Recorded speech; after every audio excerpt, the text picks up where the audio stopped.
tu te retrouves dans une situation où tu ne fais que dire Dieu m'a dit, Dieu m'a dit. Et tu sais que Dieu ne t'a pas dit. Parce que tu veux utiliser le nom du Seigneur pour impressionner les gens, ou alors pour arnaquer les gens, pour te faire asseoir dans la vie des gens comme Dieu, pour les manipuler. Frère, tu dois confesser ça. Si tu vas à l'enlèvement, tu dois confesser ça. Tu ne prendras point le nom de l'Éternel ton Dieu en vain. C'est le commandement. Je vous lis ça pour Exode chapitre 20. Exode chapitre 20, verset 7. Il est écrit, tu ne prendras point le nom de l'Éternel ton Dieu en vain, car l'Éternel ne laissera point impuni celui qui prendra son nom en vain. S'il y a quelque chose que Dieu a tellement détesté, c'est aller dire, j'ai dit, moi Dieu j'ai dit, alors que Dieu n'a pas dit. Jésus ne fait que créer ça dans tout le Nouveau Testament. Jésus a dit ça.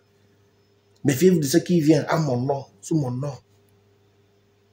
Ce sont des faux prophètes. Maintenant, à cause de l'orgueil, à cause du fait que tu veux te prendre pour qui tu n'es pas, tu as dit Dieu m'a dit.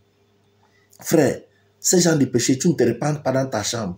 Tu dois sortir ouvertement devant les gens que tu as dit. Tu leur dis, je vous ai menti, sœur, je vous ai menti, frère, je vous ai menti, bien-aimé. Dieu ne m'a rien dit. C'est moi-même. C'est moi-même qui a mijoté toutes ces choses dans mon cœur. C'est moi-même qui a préparé ce que j'ai lancé là. Pardonnez-moi, je me répands.